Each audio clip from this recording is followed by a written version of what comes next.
તો આજે અમારે જવાનું છે માત્રીના પુલે, તો વિડીયો શરૂઆતથી જોજો. तो चलिए शुरू करते हैं. તો જય વચ્છરા મિત્રો, ગુડ મોર્નિંગ, સ્વાગત છે તમારા બધાનું મારા મિની બ્લોગમાં. સવારના પોરમાં હું દીપકભાઈ નીકળી જાય બસ સ્ટેશને.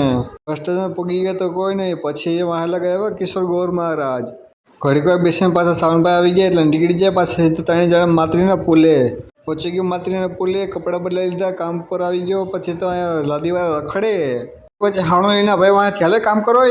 मतलब वो अलग ही लेवल का बंदा था. એ તો અડધી રિક્ષા સારી, તો પછી સાવનભાઈ અવાજ આવ્યો, એટલે પણ તારો કામ કરીને 2 મિનિટ તો કરે.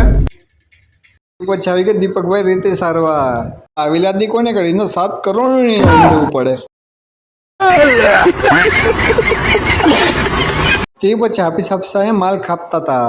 પૈસા મેન કારીગર એટલે આ દાદીનું કામ કરતા હતા. બીજો માલ કાપ્યા.